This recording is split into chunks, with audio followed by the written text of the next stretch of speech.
What is going on, everybody? Welcome back to the channel. Aftersound here, bringing you Splinterlands content every single day. We also stream right here in this channel every Tuesday, Thursday, and Sunday morning, so come by and say hello. All right, let's jump back into these comments. Again, appreciate all of you for leaving comments. And we're going to start off strong here with iHorse, who says, just charge the botted accounts, leave us humans alone. I don't know how you'd be able to tell which ones are botted, which ones are not. Again, sure, if they have, if they're using XBot or if they're using Archmage, then yeah, but there's a lot of people who use private bots, so that's going to be a problem. So Manfredham says, too cheap, make it 2 million DEC per season for the pass. That will do the job. I mean, that would be helpful. I wouldn't pay it, but I'd be happy for other people to pay it and burn that much DEC. Nicola says, I'm amazed how much math you're able to calculate, yet simple CP owned is too complex to implement and explain. I think what you're talking about is why they're not using CP because of all the back-end calculations that it needs to do. Well, thank you for how much math I'm able to do, or for the compliment there. I don't know, man. I think it's just a processing thing. And with the team trying to cut costs as much as possible, adding more processing, either time or units or whatever it is. Again, I'm not technical on that side. I just understand it as if you add another metric that needs to be calculated, and then you give it even more restrictions where it's just like, but don't count soulbound cards, but count these cards, but don't count those cards. I think it starts to end up being a lot of processing power, especially if you have tens of thousands, maybe even hundreds of thousands of accounts, right? And you can see, right, for example, we had that spike in the amount of accounts accessed. Like if there's a day like that where we go from 10,000 daily active accounts to 100,000, would that slow down the entire server, right? That's a question that I don't know personally. Or if it doesn't slow down the server, is that going to like spike costs for the team for that single day? I don't know. But that's where my head goes. All right, so Liberty Guy says, my opinion, no amount of mass marketing is going to attract new players to save this game. How do you market a game that requires thousands of dollars of investment with little to zero returns? The downfall of SPL was automated bots. This problem should have been addressed several years ago while SPL still had a substantial human player base. I commend Matt for trying, but I think the ship has sailed. Miracles do happen, and I'm staying in the game until the end. We have lost so many hardcore players, and a considerable amount of streamers are gone too. Darkest Night, Axler, Walking Keys, etc. These should be huge red flags for the team. Christopher saying, I didn't realize Walking Keys was gone, just realizing now that I haven't seen a video from him in a while. Yeah, I mean, look, I actually still talk to Walking Keys several times a week. Again, just another friend who's become a friend outside of Splinterlands. And yeah, I know he wants to get back into streaming, but it's not Splinterlands, right? So I think he's kind of over it at this point also. Although I would love to see, if he does stream, how he would kind of talk to a lot of the folks and what he's been up to. But to Liberty Guy's point, yeah, I mean, there was a moment in time in which I think they could have combated it. They tried a different route. And then, as you said, like I do commend Matt as well, because I don't want to make any assumptions here, right? But it never seemed like Aggie was interested in combating the bots. It seemed like, and here's the thing. Early on, it didn't seem like either of them wanted to combat the bots. Even now, it doesn't seem like Matt wanted to combat the bots. But Aggie, and again, I'm not saying that there's anything insidious here, right? So please don't read into that. It's just when push came to shove and there was a proposal, it wasn't Aggie who said, yeah, let's give it a try. It was Matt, right? Matt who kind of compromised, if you look at it that way, compromised on the ideals he was trying to build this game on, right? Where you make it economics based, so the incentives are properly aligned, no matter if you're a bot or a human. So it was Matt that compromised on that. Whereas, Aggie has always been, if it's the will of the DAO, then we'll do it, right? But it never seemed like he wanted to explore that route. And maybe it could have been for the right or wrong reasons, right? I genuinely believe that there is a way to do this properly, to properly incentivize the economics of the game. But the issue is you need to have a game that is so freaking good that people are willing to spend more, right? Or even just break even in terms of like what they get out of it, right? Like the entertainment has to be so good that people aren't thinking about this. And I always go back to Web 2 and I'm just like, how much do people spend on Web 2 games with, battle passes and skins and all this stuff. And it's like, it's possible to do that in Web 3. I think Splinterlands is trying to, and you can make the argument that they maybe missed the boat. Maybe they don't have the right game for it. But the effort is there, and I'm not well versed enough in other crypto games to know. But I would say that Splinterlands is trying to create that model from an economic incentive, and if they can get it right, that'd be awesome. But the other thing is, many other competitors can come in, see what they're doing, and then not have the baggage and deliver like a better experience overall. But that's what competition is, right? It pushes everybody to be better. So Pops Fishing says, terrible idea. You bought your cards. They rotate out of Modern. Now you need to pay on top of SPS staking just to earn rewards. Geez, it's like you're forced out of the game. Oh, that's definitely not a great way to look at it, but it's still true. Christopher says, back in my day, Untamed was $2 a set, and we didn't need to buy 2,000 packs to max out a set. It's actually 3,400 for Rebellion and Chaos. We didn't earn that much for a win, but it was a few DEC, and we could play with ghost cards, so we were happy about it.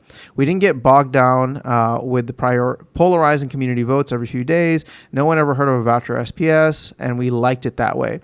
There were a few hundred cards, and that was enough for us. We had a little too much DEC, but dice sales took care of that because the mindset did what it was supposed to do. Land was the new hip thing, and it was going to be out shortly and sold out. Kids today have 900 different cards. They pay a fee to play. They need thousands in SPS and a few grand in cards. The latest set is now the most expensive entry point into the game. You can't use ghost cards. The team is about to go out of business, and everyone hates everyone. For some reason, we have 40,000 vouchers being printed every day. Thank you for that exclamation at the end. I will definitely echo that. You're really giving the old man vibes here. Back in my day, and kids these days, you didn't say anything wrong. I was not around pre-SPS, right? I joined right after SPS launched. So I don't know what it was like back in the day, but I do think the simplicity of it made people realize it's just a game and you're having fun with it. And this whole launch of SPS, the inflow of investors, including myself, right? So I'm going to put myself there, has really shifted the mindset of the game to be very ROI focused. And I'm guilty of it, right? Like I talk about that all the time. Those are probably the most popular videos that I put out there, right? And it's not just me, but I'll take responsibility for mine. And I'm not even saying it's a bad thing, right? To a certain extent, it's what attracts me to the game. I would assume if you guys are watching these videos, it's kind of what attracts you to the game. So I hate to go with it is what it is, but that's just the nature of what Splinterlands is trying to build, and we've been in a very difficult moment. And I wonder if a bull run is enough to save it with all of the changes that they've made, which I think have been positive changes. It's just you need the reward token to go up, and you need the reward token, SPS, to have exponential more demand than it has now. But we'll have to wait and see if that happens. International Travel Channel and Snowballs, thank you so much for the comment. RK30,000, thank you so much. DJ Clue from International Travel Channel, thank you. KQ Forever says, After Sound, you rock. The haters are crazy. Oh, well, I appreciate that. The haters aren't crazy. I think they're just frustrated. It is what it is. A lot of us feel the same way. Some people just voice it differently. So I don't take any of that personally. Unless somebody's slandering me, but that's besides the point. I would do that outside of these comments.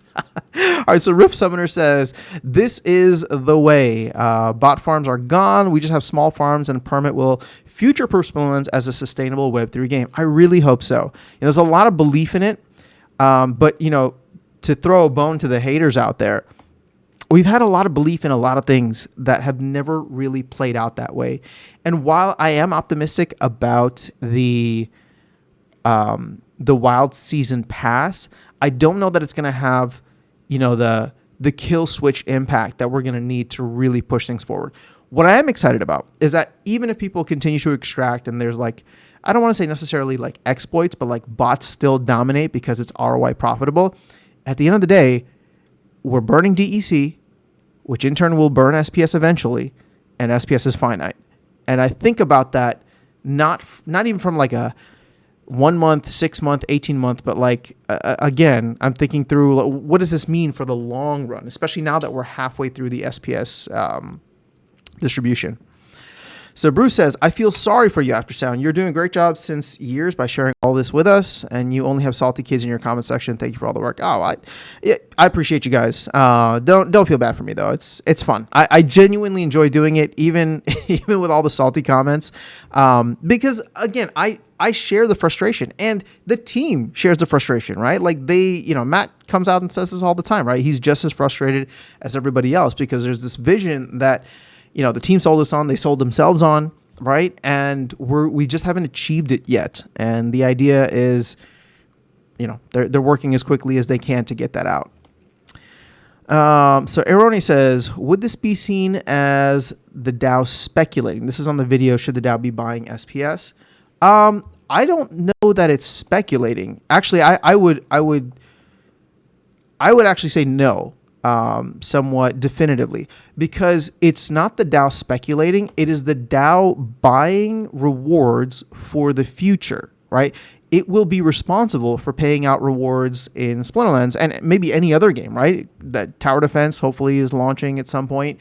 And if there's any other games that essentially launch with, SPS rewards, the DAO is going to be responsible for that. It's responsible for any and everything with the SPS token. So I wouldn't see it as speculating because at the end of the day, to the DAO buying SPS, it doesn't matter if the SPS goes up or down. It matters if it has SPS in its coffers to be able to give out for rewards. But that's just my thought on the matter. So, okay. Let's see the next one. All right, so Pomp says the DAO should stop giving out SPS simply for staking SPS. There's no added utility. It only dilutes SPS already in circulation. Staked SPS already gives utility, reward multiplier, vouchers, voting, renting. I made a video about this a while ago. A lot of people are really upset with that, Pomp, but I'm of the same mindset as you. I think we could turn that faucet off and, there's enough utility already. And maybe when land comes out, I don't know, like, you get vouchers and it's required for playing the game. That's enough utility. We could turn off the thing. But at the end of the day, I think people will still, they like getting that yield. And I understand, right? I understand. But I'm in agreement with you on this. All right. So 2-0 Master says, I don't mind this, but being DEC net negative brought to mind that if we could replace leaderboard prizes with Glint to support this further, I would love that, actually. Been thinking about it recently. How we could change the leaderboard prizes. But I do think if you do that, you might disincentivize people from like really trying to get higher up there. So I think the leaderboard prizes need to offer some kind of monetary value. And I know that's a little antithetical to where we're trying to move, as we move from Web 3 to Web 2.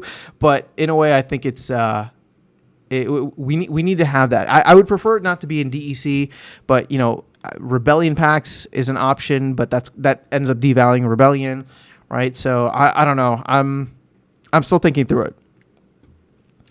All right, let's get up to here. So Christopher says, hey man, appreciate it. I still don't think you totally get what I'm saying, but thanks for taking a few minutes. I find it funny that Matt is out there saying demand for cards doesn't create demand for SPS when one of the pillars of this whole system is a product-backed stablecoin derived from SPS. And somehow him saying that caused you to call me out. No, well, I mean, I was calling. Well, hey, first of all, Christopher, I mean, this is all just friendly banter, so please don't take any of it personally. It's just you and I have gone back and forth on the cards versus SPS thing for a while, of which I'm not even against you. I just think SPS is more important. And this is a while back now, if I remember what Matt said correctly, it was that, SPS is really the economic driver of the entire ecosystem, which is something that I've been saying for a while. So I felt like I was in alignment with him. You're saying, anyway, I know your SPS argument. I agree with it, always have. If SPS goes to the moon, everything follows. It's just a moot point because SPS doesn't go anywhere but down until we do the foundation of this trading card game. Cards are still the largest store of value in the game by far, still larger than DEC land. Okay, if we can't get the biggest store of value in the game to just stabilize, how are we going to get SPS to the moon? We need new players to get the price up, but we need to get the players to... we need to get the price up to get these new players.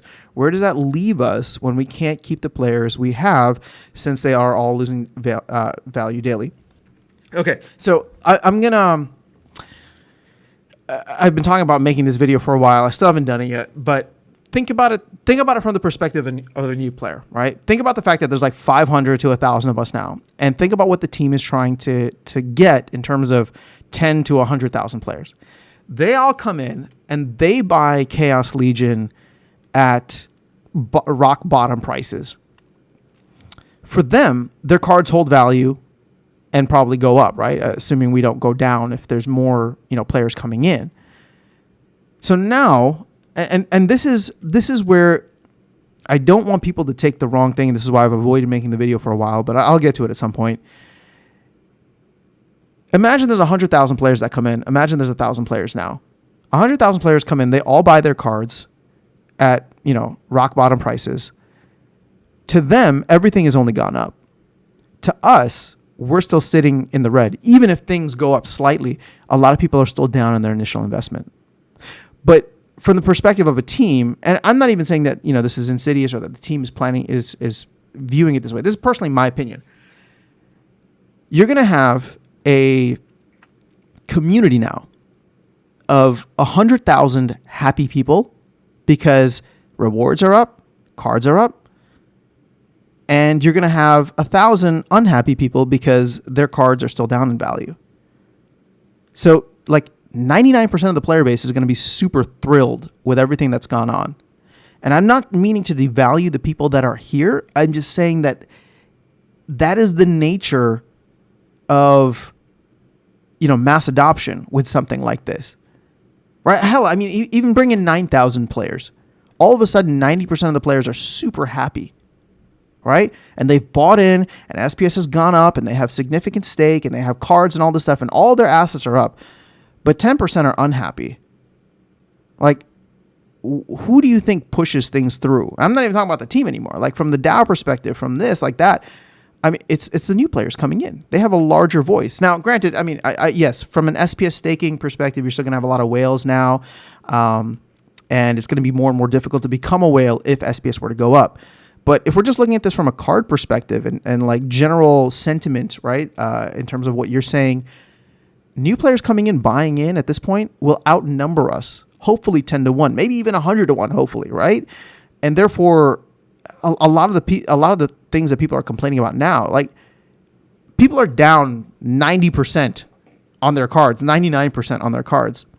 If if card values, right, if Chaos Legion were to go back up to $4 a pop, that would 8x, right? That would 8x the card values. Just think about it that way, right? That would 8x the card values if I'm thinking through the math of this right. Just say like a pack is 50 cents right now, and we go back up to $4 of what the original cost was. So that would 8x values, which means people go down 99%. Let's say they bought a card, that for 100%, they go down to 99. Now all of a sudden they're sitting at 8 cents, right? It's for every card that they spend $1 on, that the value of that card is now only 8 cents. It's better than 1 cent, but it's still only 8 cents. So you have 1,000 people that are still really unhappy because it hasn't done anything for them. But you have 9,000 or 99,000 people that bought in when that card was a penny, and now it's worth 8 cents, and they're looking at an 800% gain. You get what I'm saying? Like, so I think you and I are probably on the same page. We're just like, in my understanding of this, you're saying that we need to do this in order to retain the players that come in. And I guess what I'm saying is that is not what the market is going to value in the future. And I know that's really tough and a bitter pill to swallow, but the market won't value it in the future. And I'm not even saying that the team is doing this because they want to devalue the current player base. We all want new players to come in. But when new players outnumber old players, if they do, right, when they do, then, all of us disgruntled here could leave, right? If all of a sudden there's 1,000 of us here, 99,000 new players come in, and people are unhappy because their card value didn't go back up, well, your game has 100,000 players now, and it lost 1,000. You think the game cares? And again, I'm not talking about the team. I'm not talking about the DAO. I'm just talking about this from really bird's eye view objective standpoint, right? At the end of the day, that sentiment becomes almost irrelevant if the game continues to grow. And here's the thing. The team wants to bring in new players. We want new players to come in. The DAO wants new players to come in. So this isn't like some grand secret plan to, screw over current players. It's literally within the incentives for all of us for that to happen. But yeah, hopefully that addresses that. I essentially did the video now, but it is what it is. All right, so Asmonth says, you haven't read all that Matt wrote. If you think Matt is even considering CPU requirement idea, that won't happen. 2 max processing and other powers. He wants to cut CP out totally. I mean, I wouldn't mind that. Ghostly BG, thanks for the heart. Scott Thompson says, okay, so to explain my salty stance a little more, you justify, see, and this is why I love this stuff, right? See, Scott has like left a bunch of salty comments before. I don't take it personally. Hopefully Scott doesn't take my responses personally, but like he comes back and he takes the time to be like, let me explain my stance just a little bit more. And it's like, I in my opinion, it seems as though we're having interesting conversations. Are these productive? I don't know, but this is why I love what this channel has become, because like we could be disagreeing, and at least for me, it doesn't feel like it devolves in, what happens on like Mav chat. Like I think people here, yeah, sure, people throw out some salty comments, but there's a lot of folks that are just really genuinely smart and trying to figure out a way. And when I say smart, I don't mean that they're right, and I don't mean that I'm right. All I'm saying is that we all have ideas on how to try to challenge this. So sorry, this was a completely aside, and I'm not trying to call out Scott in any way. If anything, I'm calling out Scott to say that I appreciate him taking the time to come in and explain the stance a little bit more, because we've gone back and forth on a couple things. So you justify the 2,000 DEC charge by saying it will drive out bots and the rewards will go up, which will benefit players like me. But surely the rewards go up, the bot farms won't leave. Their ability to play 24/7 is an advantage, and their large pool of SPS to flip between accounts means they are at the top of the food chain. A few lines of code can automate the sending of DEC to each bot account. Okay. Small players like me and a couple of people I've talked into playing have delegated cards FPS to get them started. Will be affected. I currently don't break $2 season in rewards. There are no guarantees that rewards will go up, as I don't see the bot farms leaving with this change. Well, okay, you kind of, before we go further, you kind of, there's already a discrepancy here, right? Like, you're saying that the rewards will go up. You're agreeing with me that the rewards will go up, but that will keep the bots in the mix. And so therefore, it's like, okay, let's say the bots continue to stay, you continue to stay, same number of players, but now we're burning more SPS or burning more DEC and then SPS, but the value of SPS is going up. So right now you're not making enough to break the $2 per season. But if the rewards go up, you would be. And you would still be earning the same amount, right? Unless all of a sudden bots wanted to play even more and more bots come online, at which point there's more DEC being burned every season, which means that there's a higher demand for DEC, which leads to a higher demand for SPS indirectly. Now, is this all going to happen organically? Rising tide raises all boats from day one? No, I don't think so. I think there's a lot of DEC that we need to burn through, right? So day one for you might be really tough. But what I'm trying to get at here is this is something that happens over time, right? And it may not be the solution that, eliminates bots right away. And I want to be very clear. I never thought that this was a solution to eliminate bots. This is a solution to reduce extraction by any and everyone without adding any other value into the ecosystem, right? Bots to me are a secondary impact of this. Okay, let me go through with the rest of your comment here. So if anything, I honestly think this will drive out actual players and just leave Wild as the bot farm league. Hell, just rename it that and be done. Bulldog got it spot on the Discord last night. Having extractable rewards in the rewards shop leads to problems like the David Jazz bot farm. Soulbound rewards and banning of farms would help the system more, but when it's the team that is designing the shop and running the farm, it does raise questions of their integrity. I mean, I'm not going to deny that for you. There's definitely, we've talked about like conflict of interest before, but that's kind of like the cost of doing business, right? So I think you get that with any project. But to your point, that is a fair point. Farms, not individual bots, should be banned, and with the nature of blockchain can be identified as shown from Tales from the Cryptmancer, and maybe someone on the team should just be tracking these farms and closing their accounts, banning them, but then again, it appears the team is actually running the farms. So again, this gets away from what the team, or at least Matt and Aggie, were trying to build, which is a decentralized space. Anybody can play, a bot, a human, a monkey, a crab, right? I like that approach. Have they been effective in being able to implement that? I actually think so. The problem is that the implementations done to mitigate extraction and exploitative behavior have taken 2 years, right? The first of which was like the rank rewards update that happened in May of 2022. And now here we are, right? So not only did that implementation take 2 years, it was 2 years during a brutal bear market where we lost a lot of players. But like I said to Christopher Charles earlier, at this point, and I'm not trying to devalue players now, at this point, if we do bring in a bunch of new players, you and I will matter less, right? So, and they will matter more, especially if they outnumber us significantly. And the crazy thing is that we want that to happen. We want more people to come in. Now, at the end of the day, like I know you're talking about people getting more bots online and all that. Not only does that burn more DEC or vouchers, keep in mind that you have to own cards. And there are, even though it seems like it's infinite, there are a finite amount of cards out there. At least, for Chaos Legion and all that. Obviously, the Soulbound reward cards are going to be interesting. And shout out to Tails. I think he might have even left a comment here, but I'm going to just address it earlier. I think we may head towards a point where Soulbound reward cards can earn while they're in print. But once they're out of print, I wonder if the requirement to earn with them will be gone, or the requirement to earn with them will be unlocking them or something like that. And again, I know that's a very inflammatory statement. A lot of people are going to be like, what the hell? But I'm just trying to think through, how do you stop cards being inflationary and earning forever, right? But at the end of the day, I don't know.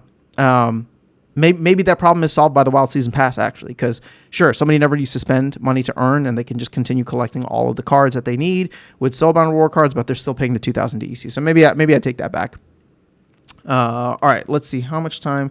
All right, 27 minutes. Okay, I think we're gonna do one more.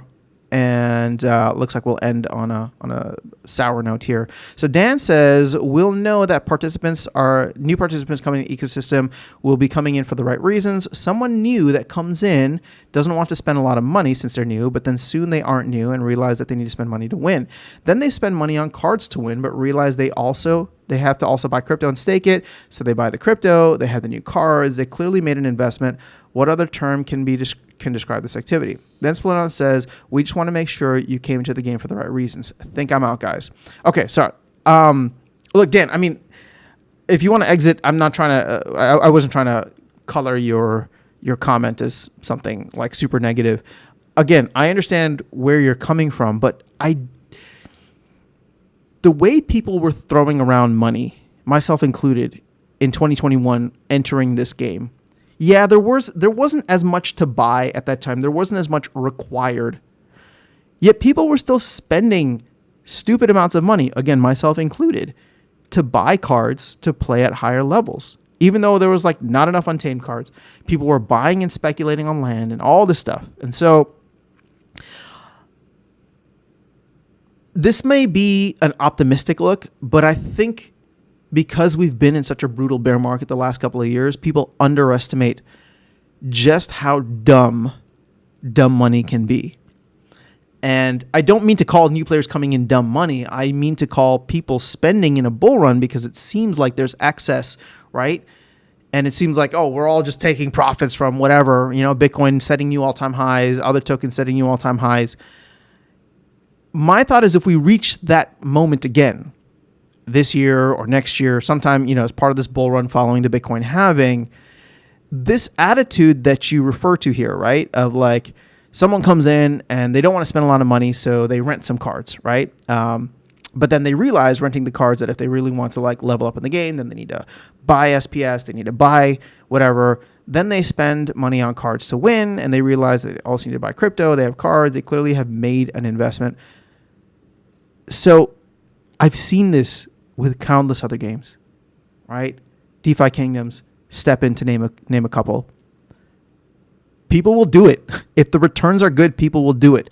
And what I'm trying to say is, and I made this video the other day, right? SPS only needs to go to 4 or 5 cents for these returns to start getting a little ridiculous. And if it does, I mean, God help us, right? Like, if it does do that, either on its own or with the help of a bull market with Bitcoin going up, then we are like, and we get to that point where, irrationality takes over and irrational exuberance takes over. I think that's what we're all hoping for, in a way, right? As like weird as that is, that's what we're all hoping for in this next bull run, is that people just are like, ooh, Prime popped off, or Illuvium popped off, or whatever popped off. Like, what's going to be the next game in line? And folks discover Splinterlands. They realize there's a community here, that there's a game here that's been around for a while, and they start throwing money at it the same way that they did in 2021. God, people were throwing so much money. Like, Dan, I appreciate your comment. I want to let you know that. But please, if you were around in 2021, please try to remember the amount of money that people were throwing at projects to buy digital land that had no utility, right? Yeah, they were doing that at Splinterlands too, but people were doing that in Upland and Illuvium. They were buying ships in Star Atlas. There was no game yet. So if you believe that we will get to some point like that again, and I tend to believe that we will, right? I tend to believe that we will get to that point. I think it's a given because human greed takes over. So I think that we will get to that point, whether it's this year, next year, or a couple years down the line, we will get to that point. The risk is not people coming in and checking out the game and thinking to themselves, oh, like this is like too much, right? Because we've seen people disregard that before. The risk, and we've talked about this repeatedly on the channel, the risk is not people coming into the game and being disillusioned, being like, whoa, I don't want to spend too much money on this. The risk is that they're going to look at another project because competition is much higher this time. Back in 2021, I think a lot of people came in because there was a game for Splinterlands. Whereas like you went to Illuvium, you went to Star Atlas, there weren't games. Like it was just people were sold on an idea. And now there's a lot more games out there. And I think that's where the risk runs in. The competition out there is stiff, it's fierce. And I think people will be throwing money at projects again whenever there's irrational exuberance, because that's just how market cycles work. And when that happens, it's not, oh, they're going to see Splinterlands and decide not to, right? Because it's too expensive. The risk is that they don't even see Splinterlands at all, because they can't make it past, page 1 of CoinMarketCap. And, we're not, I think we're like 600 or 700, something like that. So again, that's where I'll close out this video. Hopefully, that response makes sense. I respectfully disagree with that approach. But, if you're out, then I genuinely wish you the best. And I hope you get rich, man. I hope you find a game that's awesome, and I hope you make a ton of money in it. All right, guys, that's all I have for you guys. Have an amazing rest of your day. I'll catch you all in the next video and see you around the game. Take care.